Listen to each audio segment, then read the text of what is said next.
আমার মনে হয়েছে যে এই সময়কালে দাঁড়িয়ে বিজেপির বিরুদ্ধে লড়াই করবার জন্য, বিজেপিকে আটকানোর জন্য, যেভাবে গোটা ভারতবর্ষে মানুষের কণ্ঠ রোধ হচ্ছে, তার বিরুদ্ধে দাঁড়িয়ে বিজেপির বিরুদ্ধে লড়বার জন্য সবচেয়ে বড় শক্তি হচ্ছে তৃণমূল কংগ্রেস।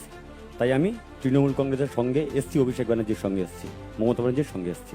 আমার নীতি নৈতিকতা বিজেপিকে আটকাবো, ফ্যাসিস্ট শক্তিকে আটকাবো, সেই নীতি। এই যে বলছে না ডিল হয়েছে, হ্যাঁ ডিল হয়েছে। বিজেপিকে পশ্চিমবঙ্গের মাটিতে আটকাবো, বিজেপিকে ঢুকতে দেবো না, এইটাই ডিল হয়েছে আমার। আর প্রতিদিন তৃণমূল কংগ্রেস সিপিআইএম কে বলছে বিজেপির বি টিম তোমার ভোট ট্রান্সফার করেছো, সেটা প্রমাণ করার জন্য মোহাম্মদ সেলিম হুমায়ুনের সঙ্গে বসলেন, সেটা প্রমাণ করার জন্য মোহাম্মদ সেলিম ওয়েলফেয়ার পার্টির নেতাদের নিয়ে এসে আলিমুদ্দিনে মিটিং করলেন, সেটা প্রমাণ করবার জন্য এসডিপিআই এর মতো প্রকাশ্য সভাতে সিপিএম এর প্রতিনিধি পাঠাচ্ছেন। তো ফলে পরিষ্কার হয়ে গেছে কে কোন ডিল করেছে। দলে দম বন্ধ করা পরিস্থিতির মধ্যে অনেকেই মুখ খোলা শুরু করেছে। হয়তো আমি রাজপ্রাসাদের বাইরে এসে জিজ্ঞেস করেছি, রাজা একটু থামুন, ওই প্রসাদের মধ্যে ঘুমন্ত শিশু জেগে উঠেছে, প্রশ্ন করবে রাজা তোর কাপড় কোথায়।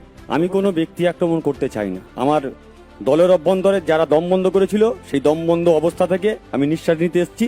তো বলে আজকের থেকে আমার নতুন জার্নি শুরু হয়েছে। তো সেইখান থেকে যা লড়াই হবে রাজনৈতিকভাবেই লড়াই হবে, ব্যক্তিগত আক্রমণ আমি করতে চাই না।